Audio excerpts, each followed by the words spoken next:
ప్రధానంగా నిన్న హరీష్ రావు గారు మాట్లాడినటువంటి మాటలను తీసుకుందాం. రేవంత్ రెడ్డి పులిబిడ్డ, నల్లమల పులిబిడ్డ అని చెప్పుకుంటారు కదా, పులిబిడ్డ కాదు ఆయన ఎర్రి బిడ్డ, ఎర్రి పప్ప అని చెప్పేసి చెప్పడం జరిగింది. నిజంగానే అది వాస్తవమే అనిపిస్తూ ఉంది వింటుంటే కూడా. నిన్న హరీష్ రావు గారు ఏం మాట్లాడారో ఒకసారి చూద్దాం, దానికి సంబంధించినటువంటి అంశాలను మాట్లాడదాం మిత్రులారా. అలాగే వీరు కూడా మాట్లాడడం జరిగింది. ఎవరు? చంద్రబాబు నాయుడు గారు కూడా దీని మీద మాట్లాడారు. బనకచెర్ల అంశం మీద మాట్లాడారు. బనకచెర్ల అంశం మీద కూడా వారు మాట్లాడడం జరిగింది. దాని మీద కూడా మనము చెప్పేటువంటి ప్రయత్నం చేద్దాం. ఫస్ట్ చంద్రబాబు, మన హరీష్ బాబు. రేవంత్ రెడ్డి గారు తెలుసుకోవాల్సింది ఏంటంటే బూతులు తెలుసుకున్నంత సులువు కాదు బేసిన్ల గురించి తెలుసుకోవడం. బూతులు మాట్లాడినంత సులువు కాదు బేసిన్ల గురించి అర్థం చేసుకోవడం. రేవంత్ రెడ్డి గారు నీ చిల్లర రాజకీయాలతో నీ అజ్ఞానాన్ని బయట పెట్టుకొని రాష్ట్రం ముందు పరువు తీసుకున్నావు నిన్న నువ్వు. అది చాలా క్లియర్గా చెప్పారు. బూతులు మాట్లాడినంత ఈజీ కాదు బేసిన్ల గురించి తెలుసుకోవడం. కృష్ణా బేసిన్, గోదావరి బేసిన్, వీటి గురించి తెలుసుకోవడము బూతులు మాట్లాడినంత ఈజీ కాదు అని చెప్పాడు. చాలా నిజమే అది. మరి రేవంత్ రెడ్డి గారికి బూతులు చాలా ఈజీగా వచ్చేస్తాయి. ఆ లాగులు వీకుడు, తొండలేసుడు, డ్రయర్లేసుడు, డ్రయర్లు వీకి మెడలేసుకోవడు, పండబెట్టి తొక్కుత అనడు, ఇట్లాంటివన్నీ కూడా ఆయనకు ఈజీగా వస్తాయి. కానీ ఏదైనా సబ్జెక్ట్ గురించి మాట్లాడమంటే మొన్న పీపీటీలో మాట్లాడుతూ తర్వాత మీడియా బ్రీఫింగ్ ఇస్తూ అవి కొన్ని చెప్పుకుంటే అలా అన్ని అబద్ధాలు తప్పులే చెప్పిండు. మనం ఎక్స్ప్లెయిన్ కూడా చేసినాం. ఏ పంపు నుంచి ఎక్కడికి ఎత్తిపోస్తారు, ఎక్కడికి ఎత్తిపోసి ఎక్కడి నుంచి వాటర్ ఇస్తారు అనేది కూడా సోయి లేకుండా అక్కడెక్కడ తుమ్మిడిహెట్ నుంచి ఎల్లంపల్లికి డైరెక్ట్గా గ్రావిటీ ద్వారా వస్తాయి. ఇట్లాంటివన్నీ కూడా మాట్లాడి తన అజ్ఞానాన్ని బయట వేసుకున్నాడు.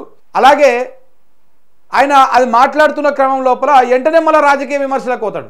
ఒక పవర్ పాయింట్ ప్రజెంటేషన్ ఇచ్చినప్పుడు రాజకీయ విమర్శలు పక్కన పెట్టి సబ్జెక్టు మాత్రమే బ్రీఫింగ్ ఇవ్వాలి, సబ్జెక్టు మాత్రమే చెప్పుకుంటూ రావాలి. అప్పుడు వినేటోడికి నువ్వు చెప్పేది వాస్తవమా, తప్ప, కరెక్టా, ఒప్ప, ఏంటిది అనేది కొంత అర్థం చేసుకోవడానికి అవకాశం ఉంటుంది. నువ్వు బూతులు తిట్టబడితే నువ్వు రెగ్యులర్ తిట్టేటువంటి అడిషనల్ అనే అదంతా.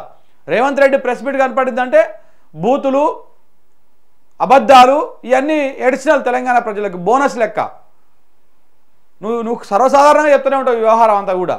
సో కాబట్టి ఎప్పుడు సబ్జెక్ట్ ఎప్పుడైనా, అందుకే నాకు బేసిన్ల గురించి ఎక్కడ తెలుస్తుంది, నేను చెప్పిన బూతుల గురించి తెలుస్తుంది. అదే విషయాన్ని నిన్న వారు చెప్పడం జరిగింది. ఇంకా తర్వాత ఇంకా కొన్ని అంశాలు చెప్పారు, అవి కూడా చూపిస్తా. మాట్లాడితే నల్లమల బిడ్డ అంటాడు పొద్దుగాలు ఇస్తే. మీరు విన్నారు కదా, నల్లమలకి వచ్చినా తొక్కుంటూ వచ్చినా పీక్కుంటూ వచ్చినా అంటాడు కదా. ఇక నల్లమల గురించి మాట్లాడతాడు. సరే అది కూడా చూపివే లేదా వీడియో? సరే, నల్లమల మీద, నల్లమల తెలంగాణ కిందికి వస్తుందా ఆంధ్ర కిందికి వస్తుందా అని అడుగుతాడు నిన్న. అంటే ఇది నల్లమల్ల పులిబిడ్డ కాదు, వెకిలి మాటల వెర్రి బిడ్డ అని నేను తెలుసుకున్నాడు రేవంత్ రెడ్డి. నల్లమల్ల కిందికి వస్తుంది ఏడుంటుంది అని కూడా అడుగుతాడా? ఆ మాత్రం అంటే అజ్ఞానాన్ని కూడా అర్థం చేసుకోవచ్చు, కానీ విషపూరితమైన మనస్తత్వంతో ఉన్న ఈ వికారాన్ని, అజ్ఞానాన్ని భరించడం చాలా కష్టం. అంత విషం. రేవంత్ రెడ్డిలో విషయం తక్కువ, విషయం ఎక్కువ. అది మాత్రం వాస్తవమేనే. నిజంగా రేవంత్ రెడ్డిలో విషయం తక్కువ, విషయం ఎక్కువ. విషయం ఏమి ఎక్కువ? తెలంగాణ ఎట్టెండ పెట్టాలి, తెలంగాణ నెలను ఎట్లా చంద్రబాబు నాయుడుకి దోషి పెట్టాలి, మన గురు దక్షిణ ఎట్లా తీర్చుకోవాలి, కమ్మ సామాజిక వర్గం మీడియాకు ఏ రకంగా మనము మంచిగా పని అప్పచెప్పాలి, వాళ్ళ మెనలు ఎలా పొందాలి, తెలంగాణ ఏమైతేంది, రైతులు దస్తేంది, బతికితేంది, సంబంధం ఏంది రేవంత్ రెడ్డికి?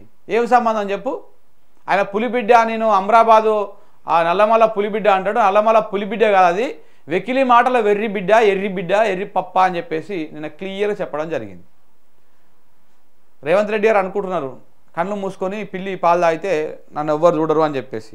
మీరు చేసేటువంటి ఇలాంటి పనికిమాలిన పనులన్నీ కూడా ఎవరు చూడరు, మీరు మాట్లాడే అబద్ధాలను ఎవరు గ్రహించరు, ఎవ్వరు వాటిని పట్టించుకోరు అని అనుకుంటారు. కానీ ప్రతి పిన్ టు పిన్ అబ్జర్వ్ చేస్తారు, నీ భాగవతం అంతా తీసి ఇట్లా బజార్లో పెడతారు. అర్థమైంది కదా? నల్లమల ఎక్కడ ఉందో, తెలంగాణలో ఉందో ఆంధ్రలో ఉందో కూడా తెలియకుండా మీరు ముఖ్యమంత్రి, మళ్ళీ నేను నల్లమల పులిబిడ్డ అని చెప్పేసి మీరు చెప్పడం.